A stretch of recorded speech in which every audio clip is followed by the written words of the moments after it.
আসসালামু আলাইকুম, welcome to law heritage. আজকে আমরা সিআরপিসি নিয়ে আলোচনা করব। সিআরপিসির সেকশন 1 থেকে সেকশন 25 পর্যন্ত এই কোর্সটি আমরা চালু করেছি যারা বার কাউন্সিল প্রিলিমিনারি পরীক্ষা প্রিপারেশন নিচ্ছেন তাদের জন্য, এবং যারা ইউনিভার্সিটিতে পড়াশোনা করছেন এবং সিআরপিসি কোর্সটি করছেন তাদের জন্য এই কোর্সটি খুবই হেল্পফুল হবে। আমরা ফেসবুক লাইভে ক্লাস নেব এবং ফেসবুক লাইভে আপনারা জয়েন করে অনলাইনে কমেন্ট করতে পারবেন, প্লাস ক্লাস করতে পারবেন, এবং পরবর্তীতে ক্লাসটি রেকর্ড অবস্থায় থাকবে, তখন আপনার ক্লাসটি করে নিতে পারবেন।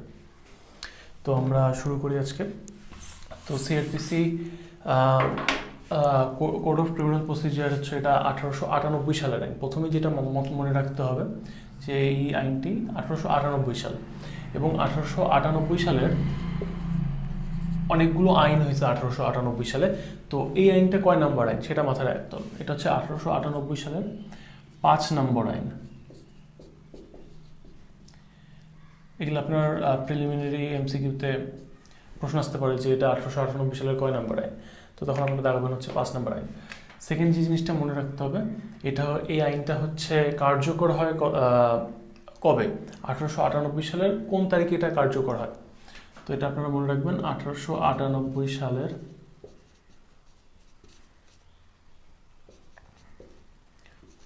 1 জুলাই।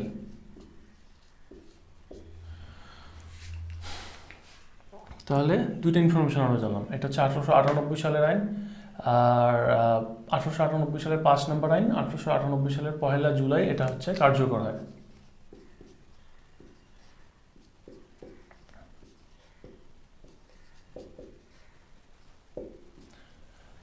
এই জিনিসগুলো আপনাদের মনে রাখতে হবে। এগুলো হচ্ছে এখান থেকে কিন্তু এমসিকিউগুলো প্রশ্ন হয়ে থাকে। এরপরে দেখবো আমরা ধারা 4। ধারা 4-এ হচ্ছে আপনার মেইনলি ডেফিনেশন দেওয়া আছে। কিসের ডেফিনেশন দেওয়া আছে? বিভিন্ন জিনিসের ডেফিনেশন দেওয়া আছে, যেমন হচ্ছে ধারা 4-এর বিতে আপনার বেইলেবল অফেন্স,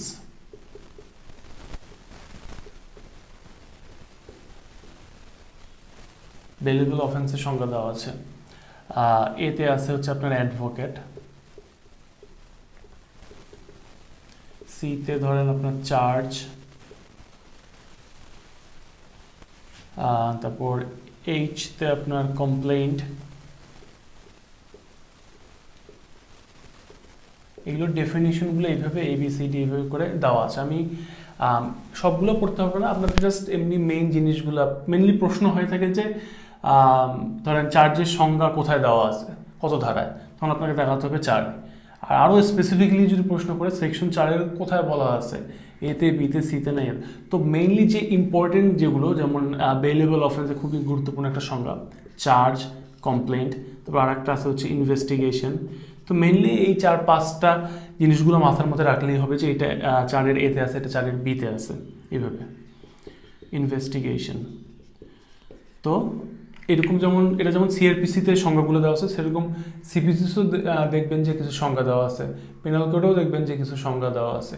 তো এই জিনিসগুলো একদম প্রিলিমিনারি জিনিস, এগুলো একদম প্রাথমিক বিষয় যেগুলো আপনাকে মনে রাখতে হবে। তো ধারা 4 গেল। এমসিকিউতে আপনাদের যতটুকু পড়তে হবে আমি ঠিক ততটুকুই পড়াবো, এর বেশি আমি পড়াবো না, এক্সট্রা কিছু পড়াবো না। এরপর যদি আমরা যাই, আমরা যাব হচ্ছে সেকশন 6, ধারা 6। খুবই গুরুত্বপূর্ণ একটা ধারা, ধারা 6।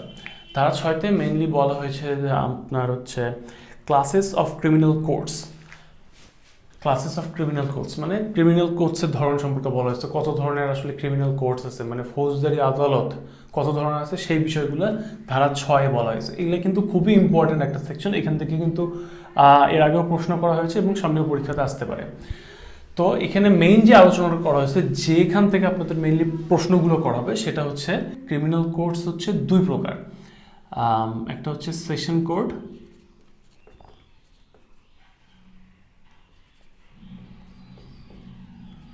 সেশনস কোর্ট অথবা কোর্ট অফ সেশনস যেটাই বলেন না কেন, আর একটা হচ্ছে আপনার ম্যাজিস্ট্রেট কোর্ট। সেশন কোর্ট মানে কি? দায়রা আদালত, এটা আমরা সবাই জানি। ম্যাজিস্ট্রেট মানে তো ম্যাজিস্ট্রেট আদালত। এখন ম্যাজিস্ট্রেট আদালত কোনগুলো, আবার সেশন কোর্ট কোনগুলো, এগুলোরও আবার ভাগ আছে। সেশন কোড আমরা পরে জানবো। এখানে আবার বলছে যে এই ধারা 6 এর মধ্যে বলা হয়েছে যে ম্যাজিস্ট্রেট কোর্ট আবার হয় দুই ধরনের। এক নাম্বার জুডিশিয়াল ম্যাজিস্ট্রেট, দুই নাম্বার হচ্ছে এক্সিকিউটিভ ম্যাজিস্ট্রেট। তো ম্যাজিস্ট্রেট হচ্ছে আপনার দুই ধরনের, প্রথমত জুডিশিয়াল ম্যাজিস্ট্রেট, এক্সিকিউটিভ ম্যাজিস্ট্রেট। আবার এই সেকশনের মধ্যেই বলা হয়েছে এই যে জুডিশিয়াল ম্যাজিস্ট্রেটটা, এইটা আবার টোটাল 4 ধরনের। ইন্টারেস্টিং না? প্রথমে ম্যাজিস্ট্রেট কয় প্রকার? 2 প্রকার, জুডিশিয়াল ম্যাজিস্ট্রেট, এক্সিকিউটিভ ম্যাজিস্ট্রেট। তারপর আবার জুডিশিয়াল ম্যাজিস্ট্রেট আবার 4 ধরনের আছে, এবার আমরা সেটা দেখব। জুডিশিয়াল ম্যাজিস্ট্রেট 4 ধরনের। প্রথমটা হচ্ছে চিফ জুডিশিয়াল ম্যাজিস্ট্রেট গেল। 2 number first class magistrate. 3 number second class magistrate. 4 number third class magistrate. সোজা কিন্তু বিষয়গুলো। ম্যাজিস্ট্রেট হচ্ছে 2 প্রকার, জুডিশিয়াল ম্যাজিস্ট্রেট, এক্সিকিউটিভ ম্যাজিস্ট্রেট। কিন্তু জুডিশিয়াল ম্যাজিস্ট্রেট আবার 4 প্রকার, chief judicial magistrate, first class magistrate, second class magistrate, third class magistrate. আচ্ছা, এখানে একটা জিনিস মনে রাখতে হবে যে এই যে চিফ জুডিশিয়াল ম্যাজিস্ট্রেটটা আছে, যদি এটা মেট্রোপলিটন এরিয়া হয় তাহলে এটা হবে চিফ মেট্রোপলিটন ম্যাজিস্ট্রেট। তখন আর চিফ জুডিশিয়াল ম্যাজিস্ট্রেট বলবো না, মেট্রোপলিটন এরিয়া হলে সেই জায়গায় যে চিফ জুডিশিয়াল ম্যাজিস্ট্রেট থাকবে তাকে বলা হবে চিফ মেট্রোপলিটন। আচ্ছা, এটা হচ্ছে চিফ জুডিশিয়ালের ক্ষেত্রে, এটা যদি মেট্রোপলিটন এরিয়া হয় তাহলে চিফ মেট্রোপলিটন ম্যাজিস্ট্রেট বলবো আমরা। তার মানে এই দুটো একই, খালি নামের এরিয়ার কারণে আমরা নামটা একটু চেঞ্জ করে দিলাম। আচ্ছা, এই যে ফার্স্ট, এটা যেরকম চেঞ্জ হলো ঠিক ফার্স্ট ক্লাস ম্যাজিস্ট্রেটটাও চেঞ্জ হবে। যদি মেট্রোপলিটন এরিয়া হয় তাহলে ফার্স্ট ক্লাস ম্যাজিস্ট্রেটকে আমরা কি বলবো? আমরা বলবো হচ্ছে মেট্রোপলিটন ম্যাজিস্ট্রেট। বোঝা গেল? এখানে চিফ জুডিশিয়াল ম্যাজিস্ট্রেট থেকে চিফ মেট্রোপলিটন হলো, আর এটা ফার্স্ট ক্লাস থেকে শুধু মেট্রোপলিটন ম্যাজিস্ট্রেট হলো। এটা চিফ মেট্রোপলিটন, এটা শুধু মেট্রোপলিটন। তার মানে ফার্স্ট ক্লাস ম্যাজিস্ট্রেট আর metropolitan magistrate same, chief judicial magistrate আর চিফ মেট্রোপলিটন ম্যাজিস্ট্রেট সেম। শুধু এটা যেহেতু মেট্রোপলিটন এরিয়ার ক্ষেত্রে পড়তেছে এই জন্য আমরা নামটা চেঞ্জ করে দিলাম, এইটুকু মনে রাখলেই হবে। এই ক্লাসিফিকেশনগুলো সুন্দর করে বারবার রিভাইজ করে মাথার মধ্যে সেট করে নেবেন। এটা গেল জুডিশিয়াল ম্যাজিস্ট্রেট। ম্যাজিস্ট্রেট তো একটা জুডিশিয়াল ম্যাজিস্ট্রেট আর একটা এক্সিকিউটিভ ম্যাজিস্ট্রেট। তো এক্সিকিউটিভ ম্যাজিস্ট্রেট সম্পর্কে এই ধারা 6 এর মধ্যে কিছু বলা হয়নি, এটা অন্য সেকশনে বলা হয়েছে। তার মানে ধারা 6টা যদি আমরা একটু রিভিউ করি, প্রথমে বলা হয়েছে আপনার 2 ধরনের ক্রিমিনাল কোডস আছে। প্রথমটা হচ্ছে সেশন কোড আর একটা হচ্ছে ম্যাজিস্ট্রেট কোড, মানে দায়রা আদালত আর ম্যাজিস্ট্রেট আদালত। তারপর হচ্ছে ম্যাজিস্ট্রেট আদালতের আবার প্রথম 2 প্রকার আছে, একটা হচ্ছে জুডিশিয়াল ম্যাজিস্ট্রেট আর একটা এক্সিকিউটিভ ম্যাজিস্ট্রেট। জুডিশিয়াল ম্যাজিস্ট্রেট আবার 4 প্রকার, একটা হচ্ছে চিফ জুডিশিয়াল ম্যাজিস্ট্রেট, একটা ফার্স্ট ক্লাস, সেকেন্ড ক্লাস আর থার্ড ক্লাস। আর চিফ জুডিশিয়াল ম্যাজিস্ট্রেটটা যদি মেট্রোপলিটন এরিয়া হয় তাহলে সেটাকে বলবো আমরা চিফ মেট্রোপলিটন ম্যাজিস্ট্রেট। আর ফার্স্ট ক্লাস ম্যাজিস্ট্রেটকে আমরা বলবো, যদি মেট্রোপলিটন এরিয়া হয় তাহলে শুধু বলবো মেট্রোপলিটন ম্যাজিস্ট্রেট। That's it. তো ধারা 6 আমাদের শেষ। এরপর আমরা দেখব হচ্ছে ধারা 9। দেখেন আমরা কিন্তু অনেকগুলো ধারা স্কিপ করছি, এগুলো আসলে ইম্পর্টেন্ট না, এগুলো থেকে প্রশ্ন হয় না এবং হবেও না বলে আমি মনে করি। খুবই মানে এখান থেকে প্রশ্ন করার মধ্যে কিছু মেইন যে সেকশনগুলো আছে যেখান থেকে প্রশ্ন প্রতিবার হয়ে আসতেছে এবং আসার সম্ভাবনা সামনে আরও বেশি, সেই ধরনের সেকশনগুলো আমরা শুধু আলোচনা করব। এবার আমরা দেখব হচ্ছে সেকশন 9, যেখানে আমরা সেশনস কোর্ট নিয়ে আলোচনা করা হয়েছে, সেগুলো আমরা দেখব। এটা অনেক গুরুত্বপূর্ণ। আমি যখন 2023 সালে পরীক্ষা দিয়েছিলাম এই ধারা 9 থেকেও প্রশ্ন আসছিল। সো ধারা 9 টাইটেলটা হচ্ছে আপনার কোর্ট অফ সেশনস, মানে দায়রা আদালত। আমরা ধারা 6 কিন্তু দেখলাম যে এখানে ক্রিমিনাল কোর্টের কথা, ওখানে কিন্তু সেশনস কোর্ট এবং ম্যাজিস্ট্রেট কোর্টের কথা বলেছিল। তো ওই সেকশন 6 শুধু ম্যাজিস্ট্রেট কোর্ট নিয়ে আলোচনা করা হয়েছে, কিন্তু সেশনস কোর্ট নিয়ে কিন্তু আলোচনা করা হয়নি। ওইটা আলোচনা করা হচ্ছে কোথায়? ধারা 9। সো ধারা 9-এর মধ্যে প্রথমে বলা হয়েছে যে প্রত্যেকটা দায়রা বিভাগের জন্য একটি দায়রা আদালত থাকবে। এখন দায়রা বিভাগ কী জিনিস এগুলো আপনার জানতে হবে না, ঠিক আছে? জাস্ট মেইন সেন্টেন্সটা মাথায় রাখলেই হবে, বেশি ডিটেলসে, কারণ প্রিলিমিনারিতে এত আপনার কিছু জানা হবে না। আপনার প্রশ্ন হবে যে দায়রা বিভাগ, প্রত্যেকটা দায়রা বিভাগে কয়টা দায়রা আদালত থাকে। আপনারা কি জানেন? প্রত্যেকটা দায়রা বিভাগে সেকশন 9 বলা হয়েছে যে প্রত্যেকটা দায়রা বিভাগে একটি দায়রা আদালত থাকবে। তারপর বলছে যে প্রত্যেকটি দায়রা আদালতে তিন ধরনের, দেখেন এই যে মেইন পয়েন্টগুলো কিন্তু এগুলো, মেইন পয়েন্টগুলো হচ্ছে এগুলো। তাহলে প্রত্যেকটি দায়রা আদালতে তিন ধরনের বিচারক থাকবে। প্রত্যেকটা দায়রা আদালতে, তার মানে প্রত্যেকটা সেশনস কোর্টে কয় ধরনের জাজ থাকবে? তিন ধরনের জাজ থাকবে। কি কি জাজ থাকবে দায়রা আদালতে? এক নম্বর হচ্ছে, প্রথমটাকে বলা হবে দায়রা জজ, তারপর এটাকে বলবো অতিরিক্ত দায়রা জজ, তারপর এটাকে বলবো যুগ্ম দায়রা জজ। Sessions court, additional sessions court, joint sessions court, ইংলিশগুলো পাশাপাশি আপনারা পড়ে নেবেন যাতে আপনাদের বুঝতে সুবিধা হয়। গেল।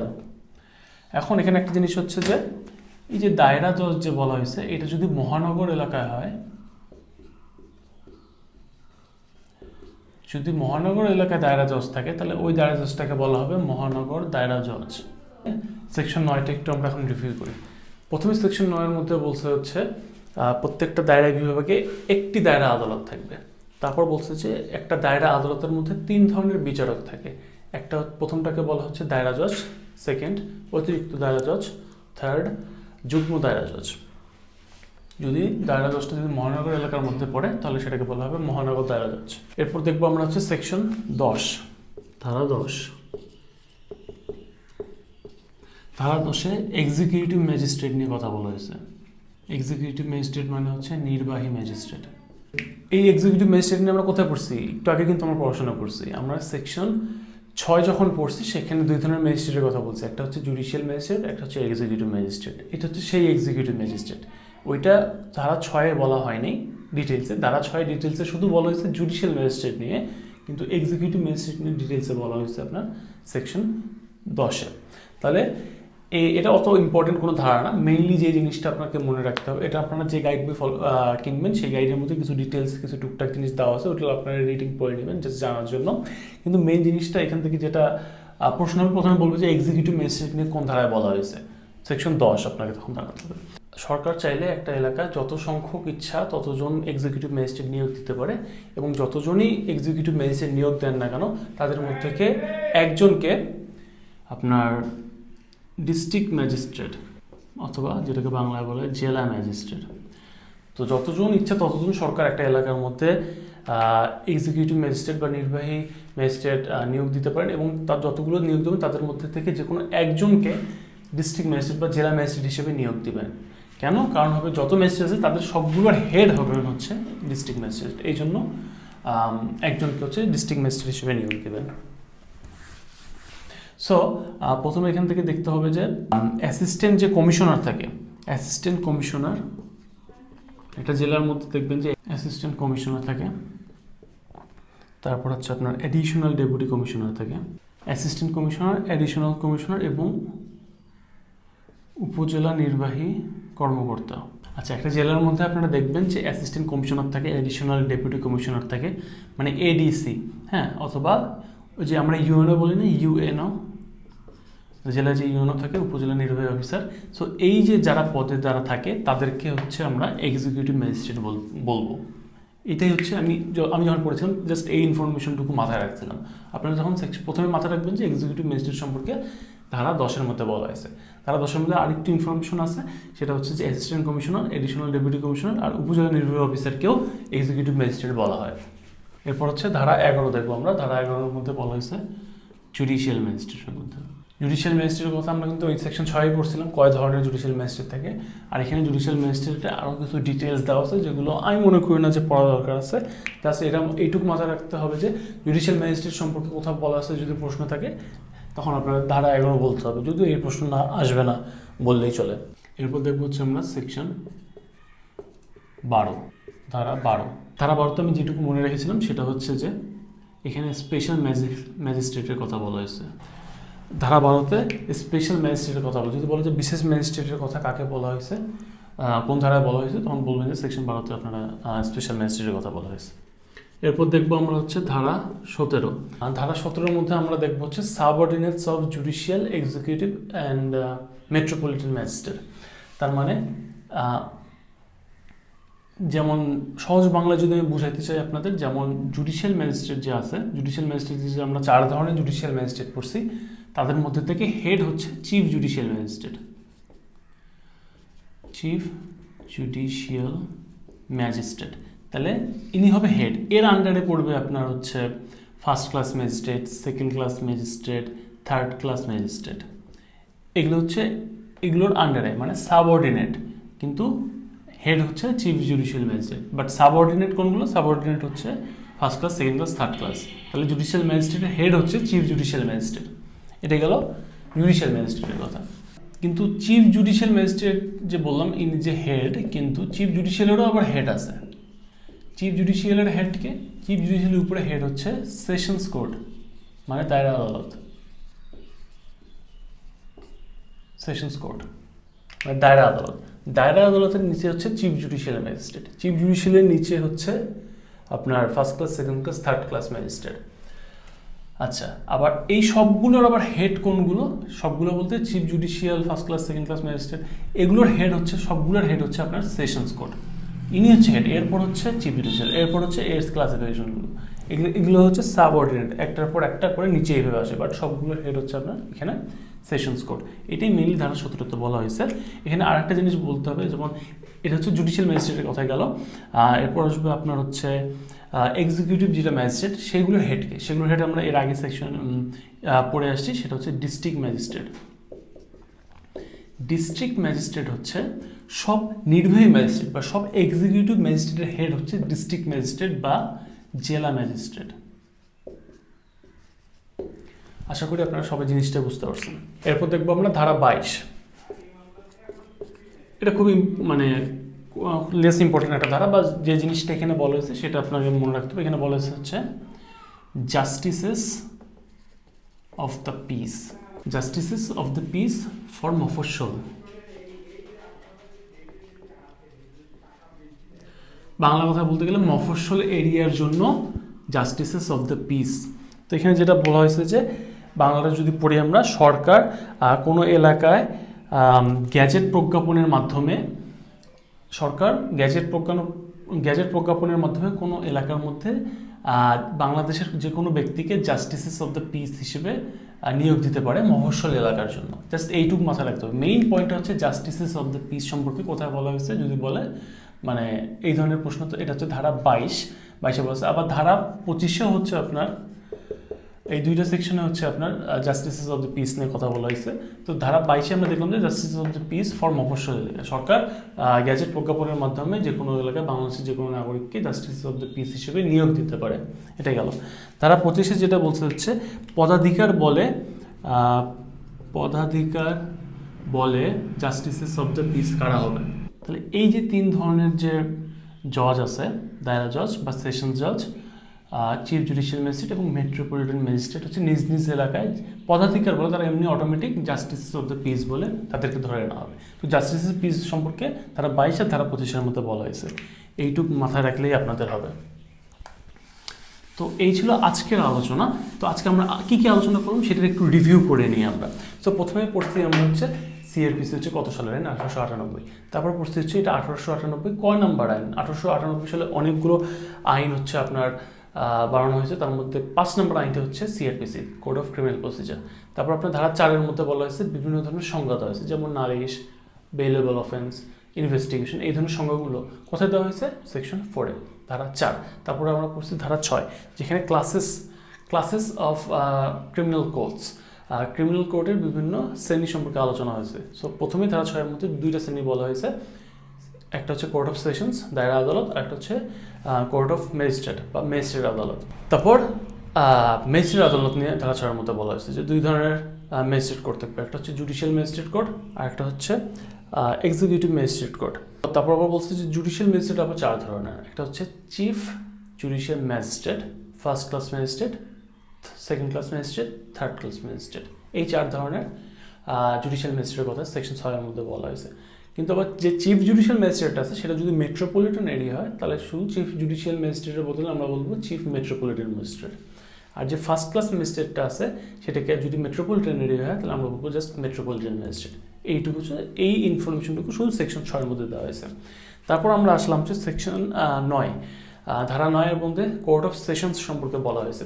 কোর্ট অফ সেশনস মধ্যে যেটা বলা হয়েছে ধারা 9 প্রথমে বলছে যে প্রত্যেকটা দায়রা বিভাগে একটি করে দায়রা আদালত থাকবে। তারপর দায়রা আদালতে 3 ধরনের বিচারক থাকবেন। একটা হচ্ছে আপনার প্রথমটা হচ্ছে দায়রা আদালত, তারপর হচ্ছে অতিরিক্ত দায়রা আদালত, তারপর হচ্ছে যুগ্ম দায়রা আদালত। তার মানে কোর্ট অফ সেশন জাজ, এডিশনাল সেশন জাজ, জয়েন্ট সেশন জাজ, এই 3 ধরনের বিচারক থাকবেন। যদি মহানগর এলাকা হয় তাহলে সেখানে যে দায়রা জজটা থাকবে তাকে বলা হবে মহানগর দায়রা জজ। এটুকু মনে রাখলেই সেকশন 9 কমপ্লিট। তারপর আমরা আসলাম হচ্ছে সেকশন 10-এর মধ্যে। সেকশন 10-এর মধ্যে বলা হয়েছে আপনার এক্সিকিউটিভ ম্যাজিস্ট্রেট সম্পর্কে বলা হয়েছে। এক্সিকিউটিভ মানে নির্বাহী ম্যাজিস্ট্রেট। নির্বাহী ম্যাজিস্ট্রেটের মধ্যে আমরা যে ইনফরমেশনটা মেইনলি জানলাম সেটা হচ্ছে আপনার একটা এলাকার মধ্যে সরকার যত ইচ্ছা তত সংখ্যক হচ্ছে আপনার নির্বাহী ম্যাজিস্ট্রেট নিয়োগ দিতে পারেন, এবং তাদের মধ্যে থেকে যতগুলো নিয়োগ দেবেন তাদের মধ্যে থেকে একজনকে আপনার হেড বানাবে, যাকে বলা হবে জেলা ম্যাজিস্ট্রেট বা ডিস্ট্রিক্ট ম্যাজিস্ট্রেট। তারপর আমরা জুডিশিয়াল ম্যাজিস্ট্রেট সম্পর্কে দেখলাম হচ্ছে সেকশন 11-তে। এখান থেকে আমরা বেশি কিছু পড়ে নিই, জাস্ট আমরা এইটুকু ইনফরমেশন মাথায় রাখবো যে জুডিশিয়াল ম্যাজিস্ট্রেট সম্পর্কে কোথায় বলা হয়েছে, সিআরপিসি সেকশন 11-তে, এইটুকু মাথায় রাখবো। তার মানে 10 আর 11, 10-এ বলছে এক্সিকিউটিভ ম্যাজিস্ট্রেট, 11-তে বলছে হচ্ছে জুডিশিয়াল ম্যাজিস্ট্রেট। তারপর হচ্ছে সেকশন 12-তে দেখলাম সেখানে হচ্ছে স্পেশাল ম্যাজিস্ট্রেট সম্পর্কে বলা হয়েছে। যদি প্রশ্ন আসে যে স্পেশাল ম্যাজিস্ট্রেট সম্পর্কে কোন ধারায় বলা হয়েছে, সিআরপিসি অপশন দিল 10, 11, 12, 13, আপনাকে দেখাইতে হবে 12। সেকশন 12-তে স্পেশাল ম্যাজিস্ট্রেট সম্পর্কে বলা হয়েছে। 12-এর উপর দেখলাম হচ্ছে আমরা 17-তে গেছি। 17-তে দেখছি আমরা সাবঅর্ডিনেটস of judicial magistrate, executive magistrate এবং মেট্রোপলিটন ম্যাজিস্ট্রেট। তাহলে হচ্ছে যে চিফ জুডিশিয়াল ম্যাজিস্ট্রেট প্রথমে হচ্ছে হেড, সবার উপরে হচ্ছে সেশনস কোর্ট, সেশন জাজ। সেশন জাজের আন্ডারে আপনার হচ্ছে পড়তেছে হচ্ছে chief judicial magistrate. Chief judicial ম্যাজিস্ট্রেটের আন্ডারে পড়তেছে হচ্ছে যে 4 ধরনের জুডিশিয়াল ম্যাজিস্ট্রেট আছে। আবার ওইদিকে এক্সিকিউটিভ ম্যাজিস্ট্রেট দেখলাম, এক্সিকিউটিভ ম্যাজিস্ট্রেট যত ধরনের আছে বা নির্বাহী ম্যাজিস্ট্রেট যত ধরনের আছে তাদের হেড হচ্ছে ডিস্ট্রিক্ট ম্যাজিস্ট্রেট। তার মানে ডিস্ট্রিক্ট ম্যাজিস্ট্রেটের সাবঅর্ডিনেট হচ্ছে বাকি যত নির্বাহী ম্যাজিস্ট্রেট আছে। তার মানে নির্বাহী ম্যাজিস্ট্রেটের হেড হচ্ছে কে, নির্বাহী ম্যাজিস্ট্রেট সর্বোচ্চ পদ কোনটা, ডিস্ট্রিক্ট ম্যাজিস্ট্রেট। তো এটা হলো 17। তারপর আমরা দেখলাম হচ্ছে সেকশন 22 আর 25, যেখানে জাস্টিসেস অফ দ্য পিস সম্পর্কে বলা হয়েছে। ধারা 22-এ যেটা দেখলাম যে সরকার গ্যাজেট প্রজ্ঞাপনের মাধ্যমে বাংলাদেশের যে কোনো নাগরিককে জাস্টিসেস অফ দ্য পিস হিসেবে নিয়োগ দিতে পারে। কোন এলাকার জন্য, মফস্বল এলাকার জন্য। তারপর ধারা 25 দেখলাম আমরা, ধারা 25-এ বলছে যে পদাধিকার বলে কারা হচ্ছে আপনার জাস্টিসেস অফ দ্য পিস হয়ে থাকে। তো পদাধিকার বলে জাস্টিস অফ দ্য পিস হয়ে থাকে দায়রা জজ, চিফ জুডিশিয়াল ম্যাজিস্ট্রেট আর হচ্ছে আপনার মেট্রোপলিটন ম্যাজিস্ট্রেট। এই 3 ধরনের জজ হচ্ছে আপনার পদাধিকার বলে জাস্টিস অফ দ্য পিস বলে ধরে নেওয়া। এই ছিল হচ্ছে আজকের আলোচনা। আশা করি আপনাদের আলোচনাগুলো ভালো লেগেছে। আর আপনারা যারা আমাদের অনলাইন ব্যাচ, আমরা ফেসবুক লাইভে যে ক্লাস শুরু করবো, আমরা যারা ভর্তি হতে চান আমাদের বার কাউন্সিল প্রিলিমিনারি কোর্স অথবা ইউনিভার্সিটির যে কোর্স আছে সেই কোর্সে যদি ভর্তি হতে চান আপনারা এই হোয়াটসঅ্যাপ নাম্বারে লক দিয়ে যোগাযোগ করবেন। খুবই সামান্য অর্থের বিনিময়ে আমরা এই কোর্সটি চালু করেছি। আশা করি আপনাদের সাথে দ্রুত দেখা হবে ক্লাসে। ততক্ষণ পর্যন্ত ভালো থাকুন, সুস্থ থাকুন। আল্লাহ হাফেজ।